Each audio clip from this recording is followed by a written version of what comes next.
Hello, everyone, and welcome to the Blissful Living Podcast. It's Dr. Rochel Marie Lawson, the Queen of Feeling Fabulous, and I am super excited about today's show because I get to talk to a fabulous lady.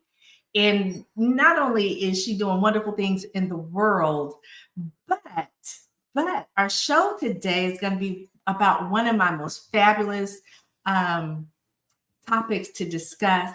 If you are a pet lover, then you definitely want to stay tuned to this show because we are going to be talking about lengthening and strengthening the human animal bond. And I am such an animal lover. So just giving you a precursor. Of course, if you already subscribe to the show, fabulous. But if you don't subscribe to the show, subscribe to the show and share the show with everyone you know, because the information that my guests bring to us on the show is just absolutely life transforming. And I wouldn't want any of you to miss out on information and words of wisdom that could really help you transform your life so you actually have that wellness, wisdom, and wealth that you desire. Now, I always like to start the show and say, find a place to sit, grab your favorite beverage. Today, I'm drinking some water. Can't even see it, but I'm drinking some water with fresh lemon and orange juice in it. And tell your family to give you a few moments. You're going to want to capture the nuggets of gold with regards to this beautiful topic that we're going to be discussing. And it'll be good for your mind, body, and spirit as we get ready for this phenomenal season that we're about to embark upon. So while you're doing that, let me take care of business. I want to thank our sponsors. Our first sponsor, Blissful Living, for you at Blissful Living, the number 4, the letter U.com. They have some phenomenal things on their site and access to information that you will not be able to obtain anywhere when it comes to wellness, wisdom, and wealth, and how you can utilize the principles of Ayurveda to bring that into your life or into your business. And the wonderful thing about Blissful Living for you is you can go and take the dosha quiz. The dosha quiz is your unique essence that was created at the moment of conception that no one else on the planet has exactly like you. It gives you insight into how you really ebb and flow, what foods resonate with your body, and some other wonderful things to help you stay balanced mentally, spiritually, emotionally, and spiritually. So you definitely want to check out Blissful Living for you, not only for the dosha quiz for yourself, but if you're a business owner or you run a team, then you want to take the dosha quiz for your business and have your team take it as well. And it will, again, give you a wealth of information as to if your team is actually doing the job that actually resonates naturally with how they ebb and flow here on planet Earth. So that's just a little bit about Blissful Living for you, but they have a wonderful amount of tools and videos and things of that nature to help you ebb and flow as you travel down your path to bliss. You can check them out at Blissful Living, the number 4, the letter U.com. The next sponsor is All Day Cable Incorporated. All Day Cable Incorporated is a woman-owned telecommunications installation company, first in the United States. They've been in business since 1990. And what they do is they do all things network distribution. So installing voice, data, fiber optic cabling, and all the way we communicate today, your access points, your wireless systems, anything that you need to help you make that right connection with your customer on the other end in this day and age. And again, they've been around since 1990. So they've been through before we had the internet, the embarking of the internet, and how we operate today with that we can't live without the internet. So if you're interested in having your telecom installation or your telecom systems upgraded, enhanced to move you into the future, then you want to check out All Day Cable Inc. at alldaycableinc.com. And they do service small, medium, and large corporations. So now, let me tell you about the fabulous guest we have on today's show. Her name is Dr. Pamela Johnson, and she's the founder and chief executive officer of Veterinary Mastermind, LLC. Pet Lovers United is the flagship program, and it's one of her online membership programs that informs, educates, and empowers dedicated pet owners to provide excellent care for their pets and better collaborate with their veterinarians. I love that. Dr. Johnson received her Bachelor's of Arts degree from the University of Montevideo, where she was the captain of the basketball team. Woo, woo! She received a bachelor's degree from Auburn University as well, and her doctorate of veterinary medicine. Following veterinary training, she joined Dogwood Veterinary Hospital in Newman, Georgia, where she quickly became a partner and ultimately the sole owner. Her hospital was American Animal Hospital Association certified. It was the Small Business of the Year for the Coweta County and consistently Reader's Choice in the county magazine. Subsequent to her selling her veterinary hospital, she became a member of the Medical Advisory Board for Mission Veterinary Partners and Veterinary Corporation. Now, in 2024, Dr. Johnson, an avid student of leadership, founded her current business, and she attends the University of Notre Dame's Executive Education Program, Capital's Executive Leadership Program, and was an early member in the North American Business Association of Veterinary Hospitals, which is now called the Veterinary Management Group. She lives with her husband, and she resides in Georgia. She has 2 horses, 2 dogs, and 2 cats. And I just want to welcome you to the Blissful Living Podcast, Dr. Pamela. How are you? Wow, that was quite an introduction. Thank you. Thank you. That sounded better coming from you. Oh, you're adorable. You're adorable. So, I want to jump into this conversation. As I stated, I am a huge animal lover. I've had dogs and, a cat. But I love animals of all. My favorite animal that I'm watching right now are the lions, because I plan on going on an African safari one day very soon. And so I love animals, and I know I'm a tiger. I ebb and flow, and I act just like tigers, do loners and all that kind of stuff. But the first question I want to ask you is, why did you choose to become a veterinarian?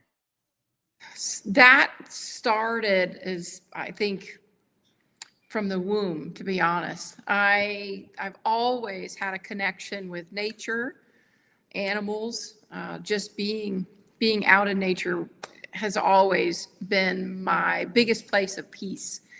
And I just felt like that was my calling from the beginning. I had a little bit of a diversion when I just didn't have confidence the first go around through college.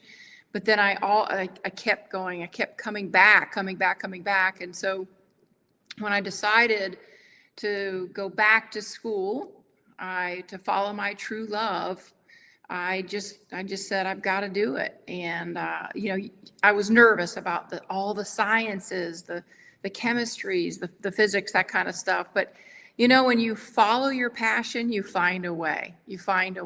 And I know that resonates with you already. So I think that, and once I made that decision and that commitment to go back to school, I never looked back. I've had a 30 plus year career in veterinary medicine, and I'm one of those people that I'm just so blessed to be able to say I've never ever regretted going to work a day in my life. I love it. We've got to take a quick break, but we'll be right back to the Blissful Living Podcast, because I want to hear more about your journey of becoming this phenomenal veterinarian. So I'll be right back. Stay tuned. And again, if you haven't subscribed, you want to subscribe to the show, stay tuned. We'll be right back to the Blissful Living Podcast in just a few moments.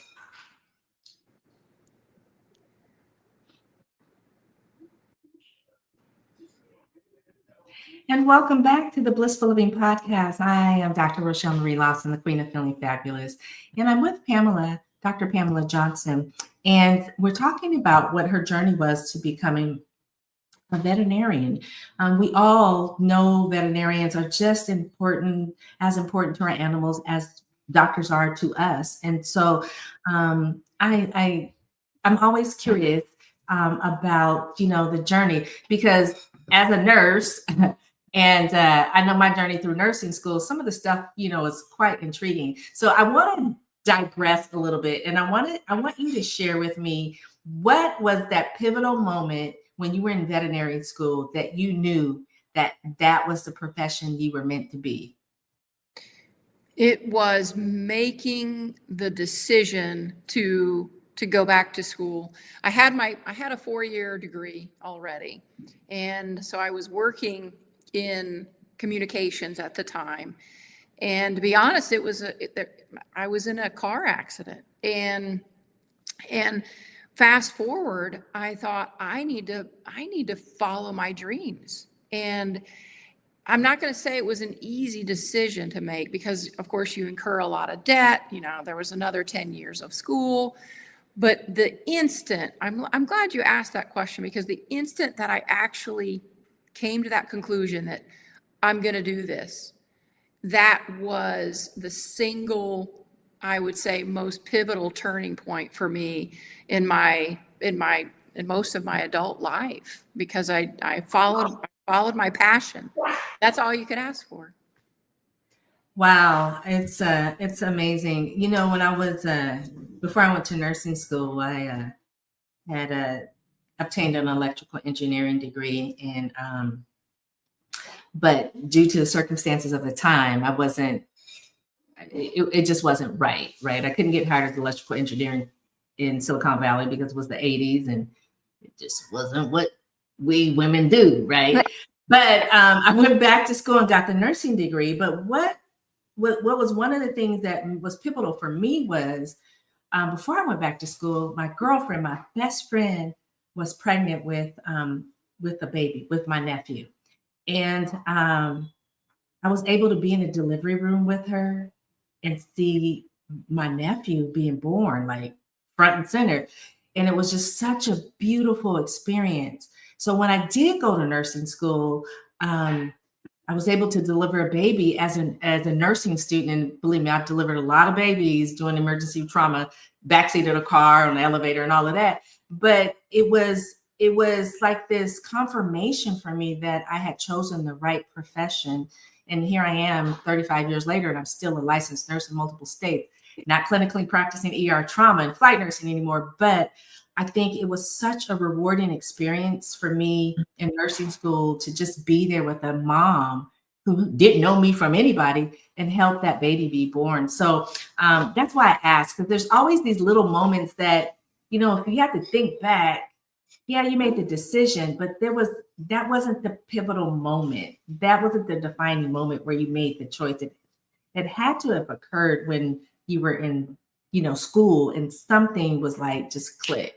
That you were meant to be this doctor of animals. It was just beautiful, absolutely beautiful.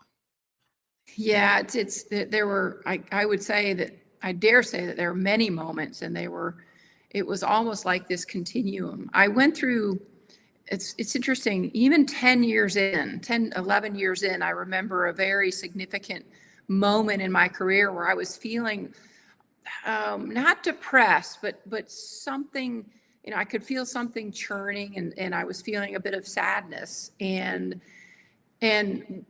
all of a sudden, I realized that I had these wonderful relationships with my clients, and I had watched their puppies, their kittens, from the beginning of life to the end of life. And I was at that point where I was actually having to help euthanize these pets. And it was that realization for me was, I'm in the right place. And I always, as a result, one of the things I always tell my clients is that I hope it's okay that I feel like your pets are part mine.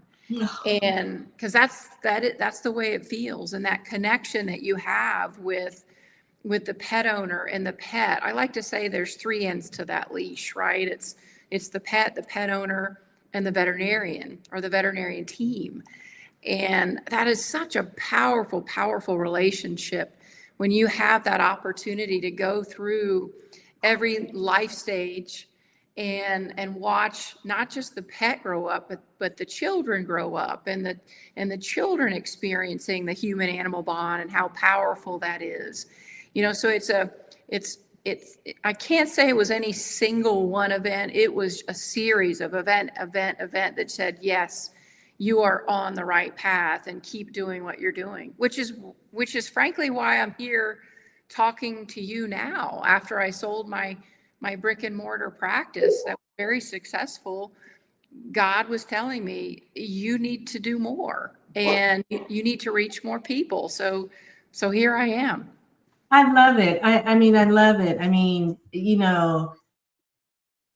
mentioned how, you may have had clients, so to speak, that the kids were small and they're bringing in the animals. I could totally relate, bringing in the animals and you're taking care. And as the animal has aged, so has the children. And now these children are teens, or, they might even be grown in some cases. And, and then having to have this relationship with the family, so to speak, from the beginning, sometimes to the, having to euthanize the pet. It's a bond. It really is a bond. And it's a very special bond.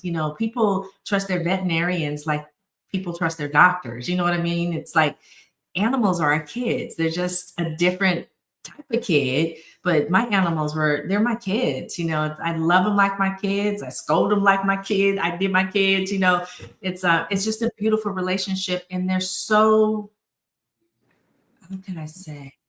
They love so unconditionally, whether it's a dog or a cat or a horse or a bird or, a snake or a lizard or rodent. You know what I mean? They love so unconditionally. And it just shows how powerful love is. When you love something, no matter what that something is, that something opens up and shows you love back. And I know you've had a tremendous amount of experiences with that. We've got to take another quick break, but we'll be right back to the Blissful Living Podcast with Dr. Pam Johnson in just a few moments. Stay tuned.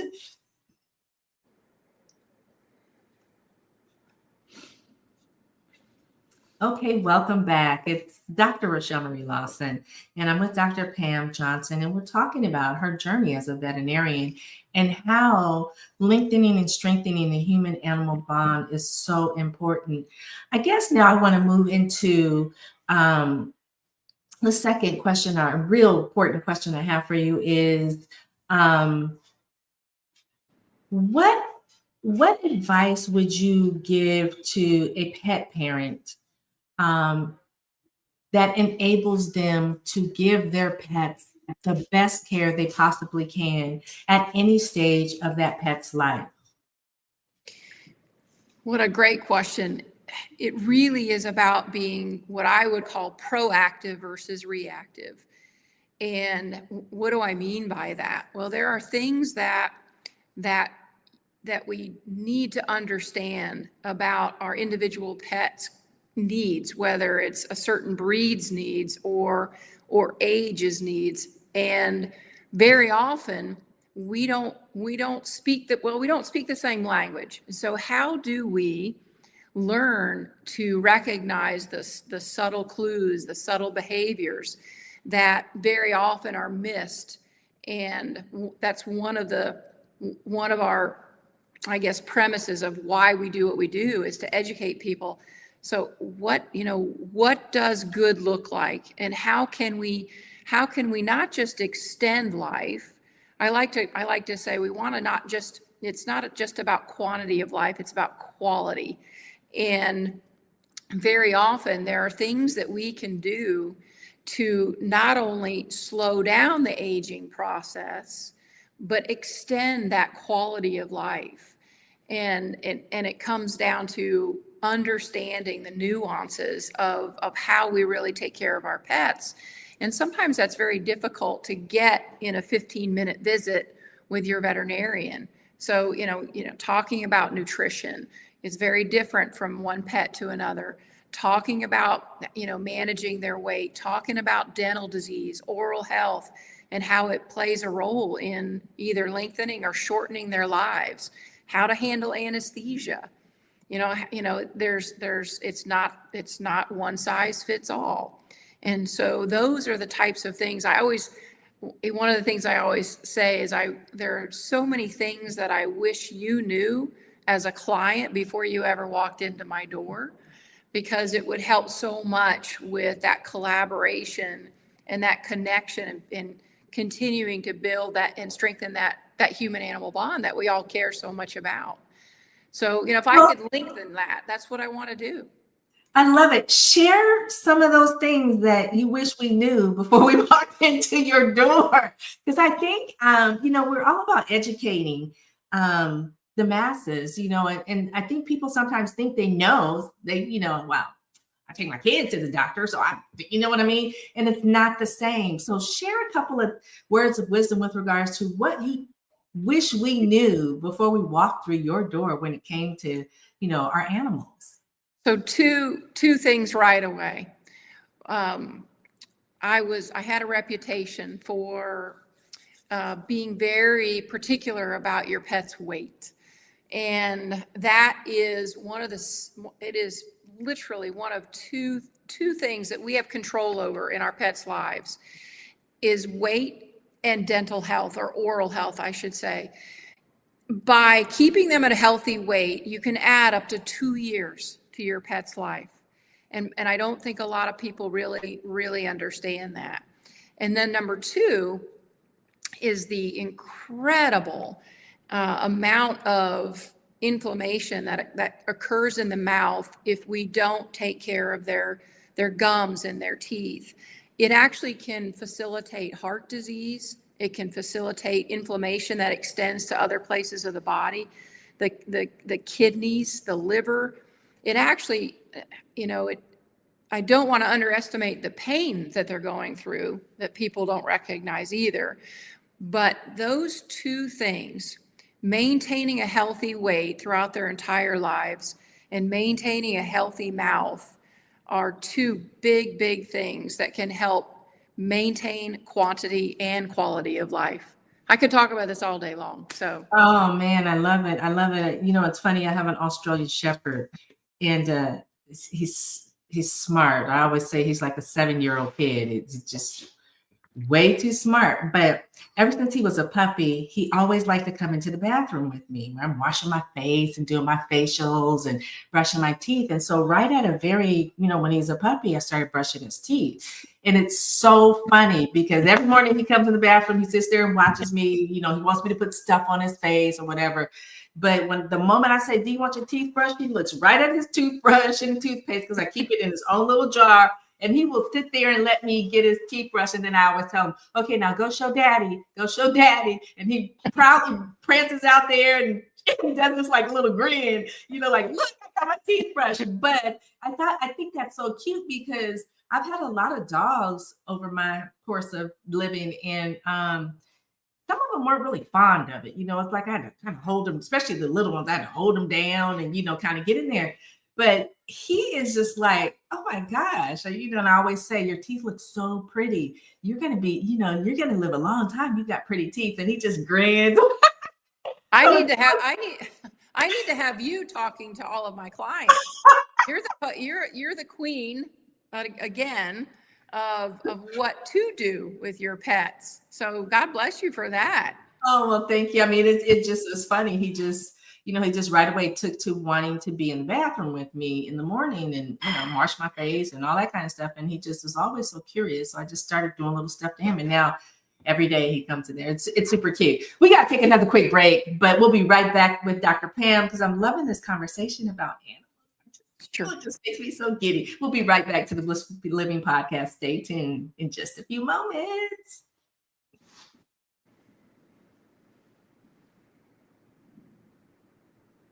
Okay, welcome back to the Blissful Living Podcast. And I'm with Dr. Pam. We're having this wonderful conversation about animals. I want to ask you this question. Now, we talked about, what you think as animal mommies and daddies, we should be really watching for the teeth of our animal. We should be checking the teeth of our animal. And I would say that would go for cats as well, making sure they maintain a healthy weight. And I'm pretty sure making sure they get some exercises and all of that good stuff. And then, of course, coming in for their checkup.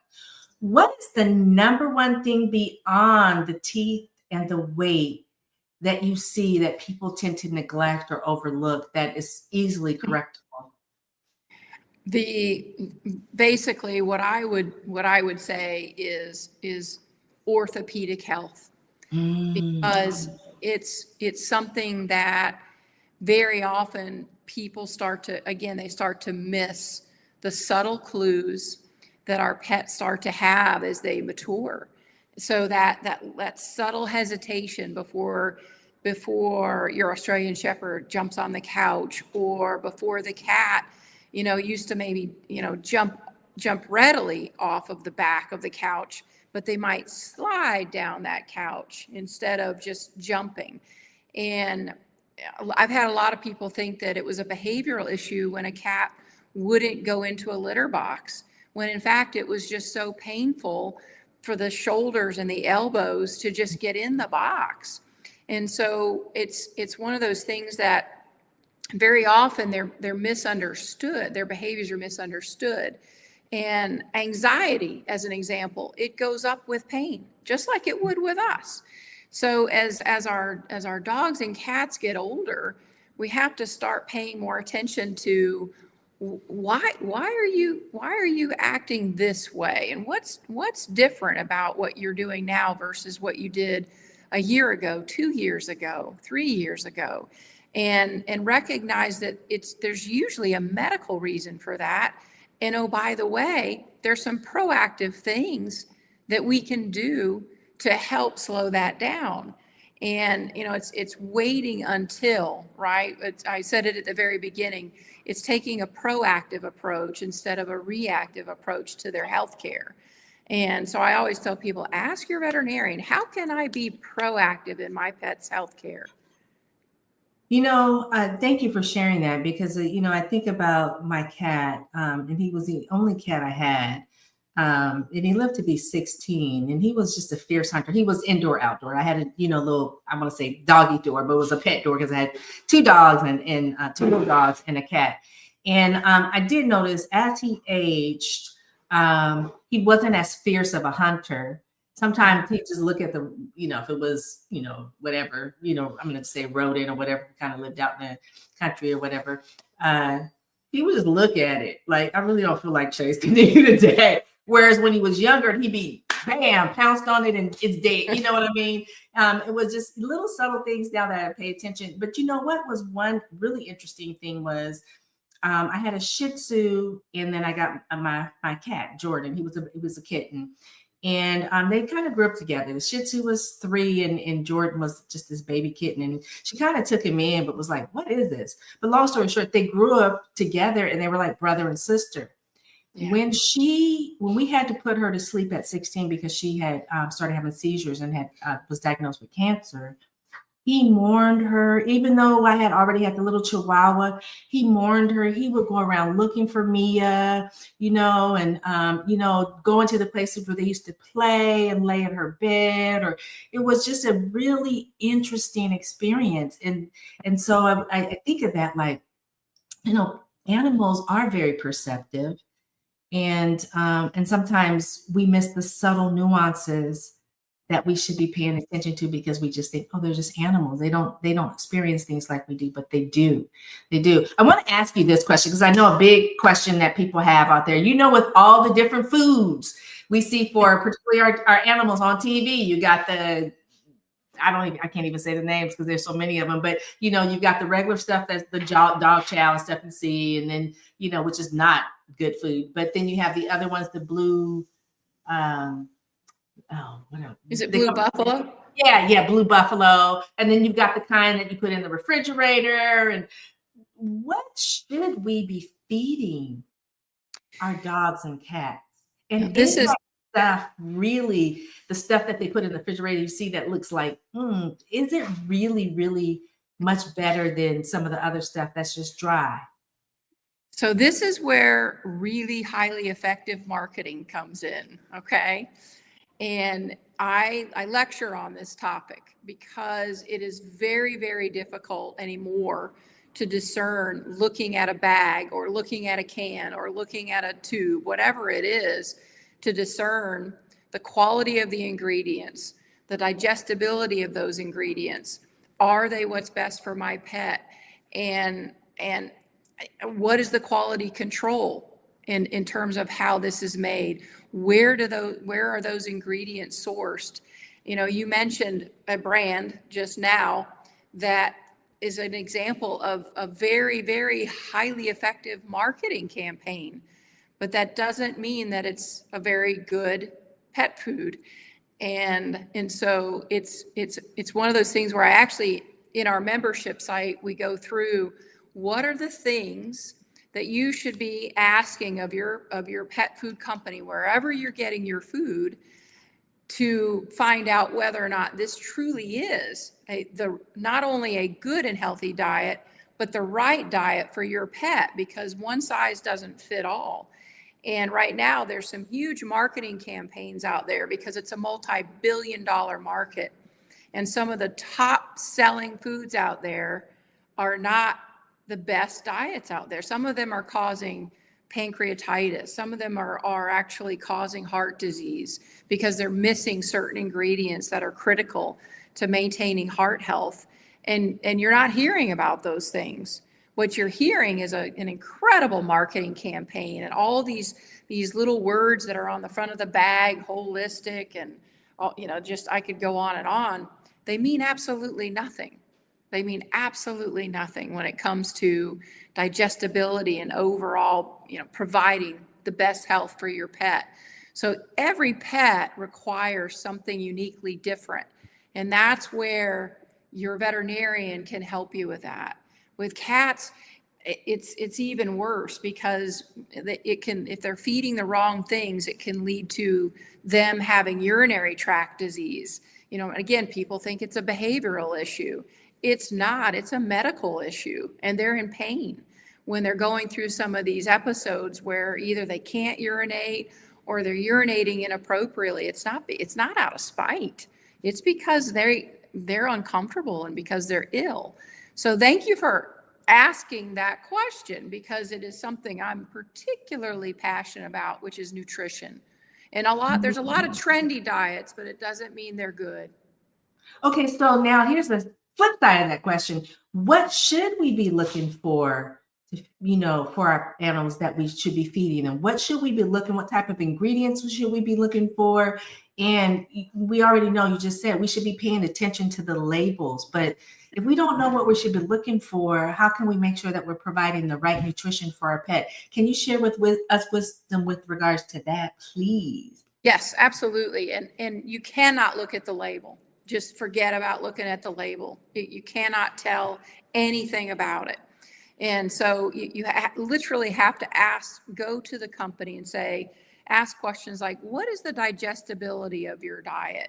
Is it a high digestibility, so 80, 90% plus, or is it down in the 40 to 50% range? So in other words, are they, I hate to say it, but is the same amount going out as came in? In other words, are you seeing a lot of extra stool, a lot of frequency? That's one indicator. Two is, where do you source your ingredients, and how many other pet foods are made where your pet food is made? And what type of sanitation, what type of cleaning do you do in between diets? And so, what kind of science is backing the nutritional claims that you're making?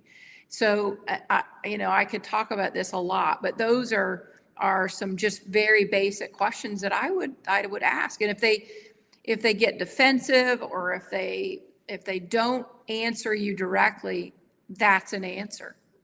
Wow, interesting. Yeah, because like you said, the marketing, that's with pretty much everything. If they've got the marketing down to a science, then people they just make it so believable. You know what I mean? It's I could take this to the whole, gamut, but yeah, they make it so believable that, oh, dang, I should be getting that food that I put in the refrigerator that's delivered every day or whatever. And it may not be. I can tell you a really quick story where this was an individual who made a lot of money on pet food. And he was asked privately, how did you learn so much about pet nutrition? And the answer was, I don't know anything about pet nutrition. I just know how to market. So there you go. And that is the story again and again and again. Just because it has a movie actor's or an actress's picture on the bag, or or just because they're promoting it, frankly, doesn't mean that it's a good pet food. It means they're making money off of that pet food. Wow. Wow. Very interesting. Wow. It's insane because, a lot of times we believe what we see on TV. Well, not a lot of times. Most of the time we believe what we see on TV, particularly when they start highlighting the benefits, and things of that nature, or, it's plant source or whatever the case they utilize marketing. It's like women with our skincare. It's like, oh, rub this on your face and you look 25 years younger, and you buy it and you look 25 years older. You know what I mean? It's the marketing. Yes. Unfortunately, we know, but it's the marketing. And so I'm loving this. The next question I want to ask you, and it particularly comes to the urinary health of our babies, our fur babies. We don't often know what they're going through when they're having trouble urinating or problems with their urinary system. Is there a way? And the reason why I'm asking this is because I had a friend who's both her dog and cat started doing some really different things when it came to their normal urinary pattern.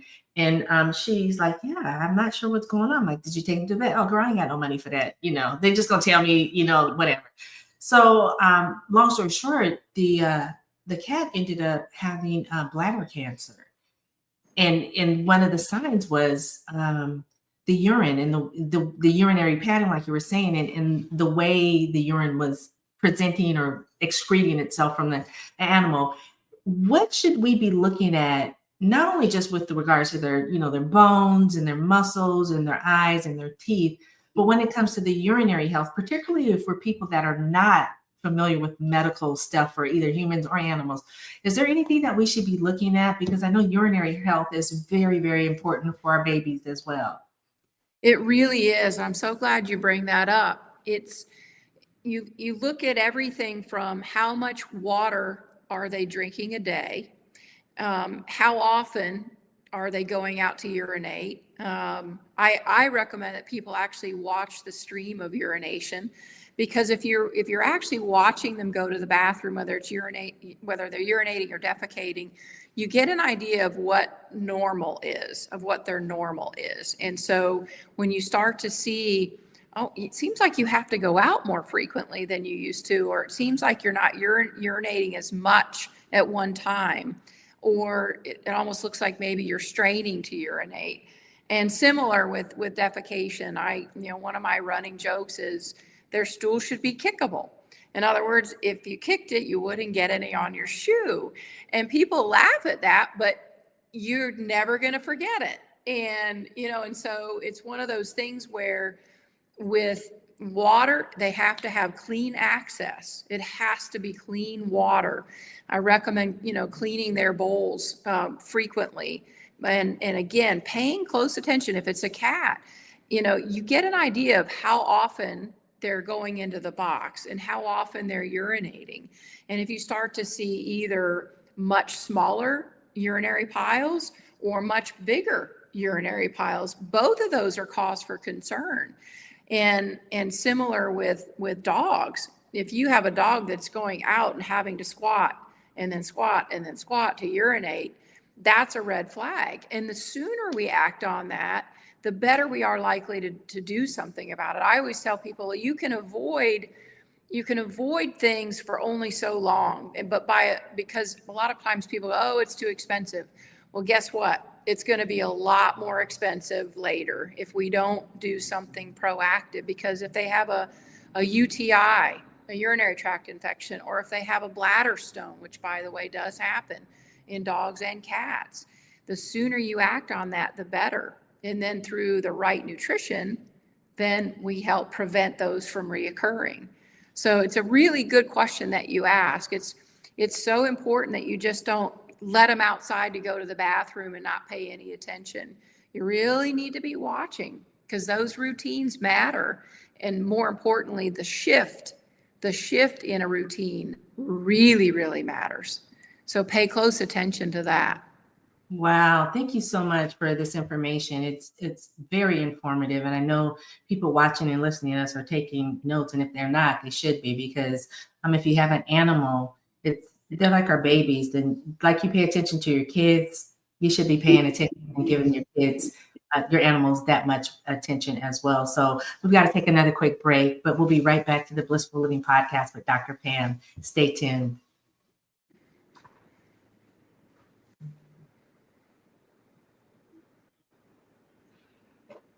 All right, we're back. Dr. Rochel Marie Lawson and Dr. Pam. Now, Dr. Pam, I want to make a shift. Thank you for so much education. Oh, there's one more question I have with regards to the health of our fur babies. Their eyes. Their eyes, their eyes and their hearing. Because what I noticed with my Chihuahua, who is 16, a while back, I just thought, I'm like, we let her out. I'm like, come on in, come on, Diamond. And she'd look at you and be like, okay, but she did that all the time. But then it got to the point I'm hollering, like, come in, and she wasn't even looking. I'm just like, oh, she's just being stubborn.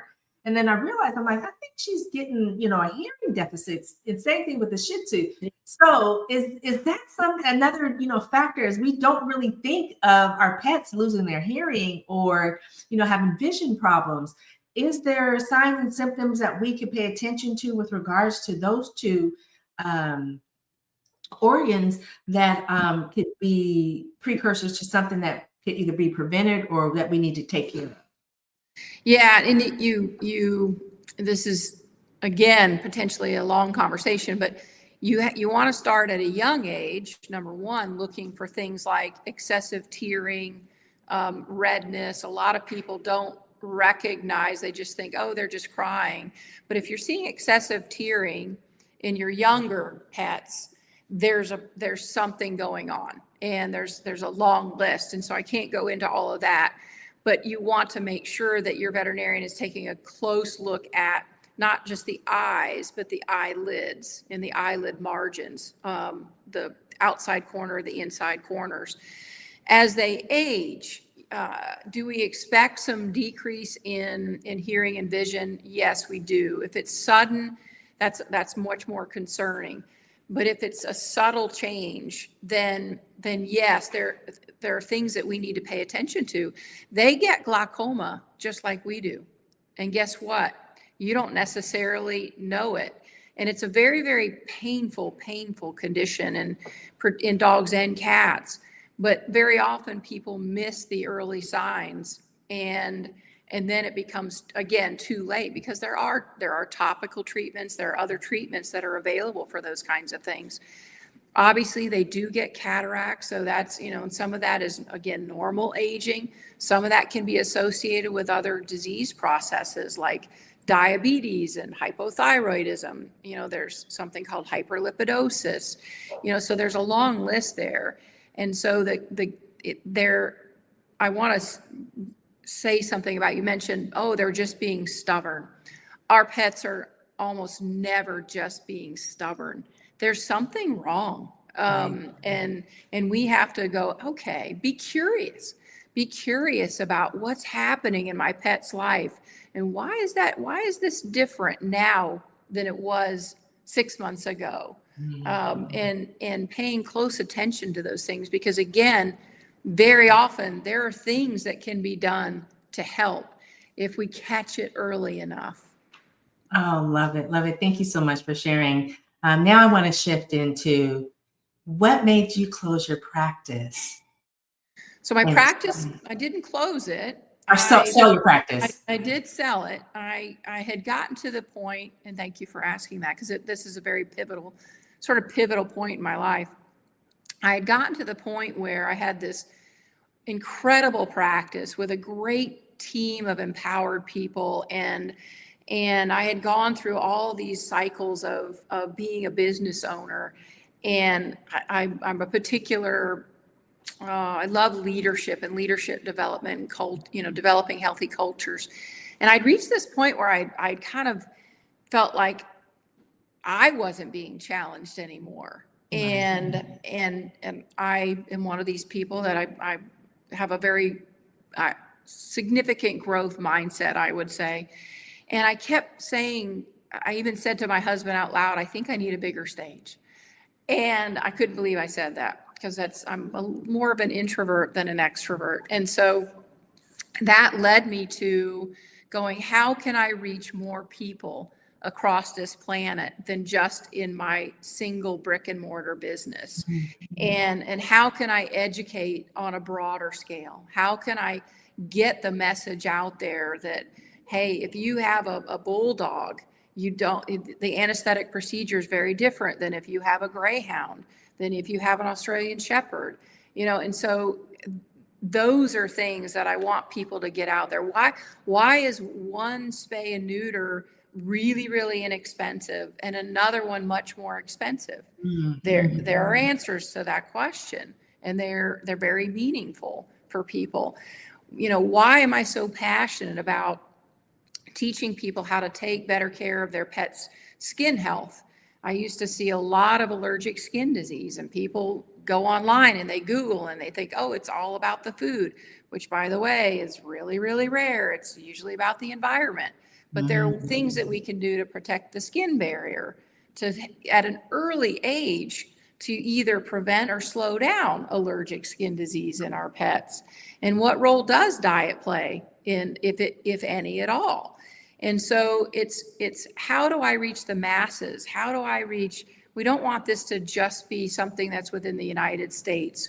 We want it to be worldwide, because that human-animal bond exists all over the world. And so we want to make sure that we're reaching a bigger ripple, right? Yes. We want to create a movement across the country and the world so that people can have their pets here longer and keep them healthier and feeling better longer too.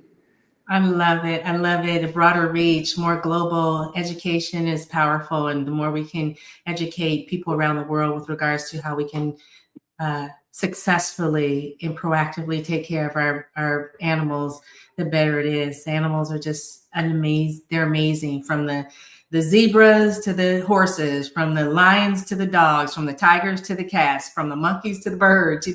They're all just so beautiful, and there's so much we can learn from them. And just being able to have that global reach where you're educating people around the world about animal health and how they can do better, be better for their pets is beautiful. Now, the last question I want to ask you is, how can people reach out, find out more about you, connect with you with regards to learning more about what to help them manage their animals? Our website is petlovers-united.com. That's one location. I'm Dr. Pam Johnson. A little bit tougher to find me on Facebook, but Pet Lovers United is on Facebook as well. We have a private Facebook page that's Pet Healthcare Questions, I think it's called. But I think the number one is probably going to our website at petlovers-united.com.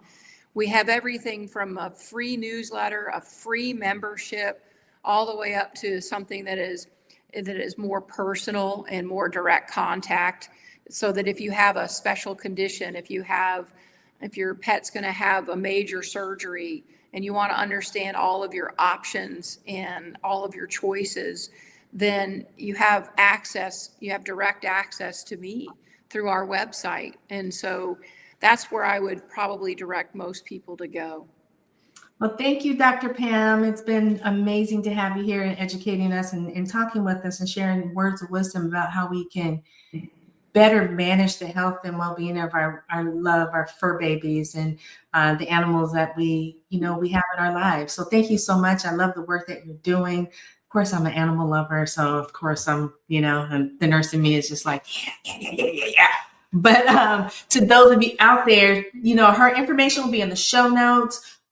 You've got her website. If you have questions, you want to reach out to her, you want to join her membership, whatever it is, I highly suggest that you take advantage of it, because right now it might be free, but you never know if she gets real known, like animal Dr. Doolittle, so to speak. It may not be free, so you want to get in on the opportunity, and the education and wisdom that she shares can help you to better navigate and manage your particular fur baby in your life. So thank you again, Dr. Pam. I want to thank our sponsors, Blissful Living for You at blissfulliving4u.com, and All Day Cable Inc. at alldaycableinc.com. And if you have not subscribed to the show, subscribe. And then, of course, share the show with everyone you know. I am Dr. Rochel Marie Lawson, and it's been a pleasure having you, Dr. Pamela Johnson, here with us, and all of you watching and viewing, and that will be sharing and listening to this show. It's a blessing to have you as well. Take good care. And until next time, I'm wishing you and your fur baby peace, wellness, and tranquility. Until next time. Goodbye for now.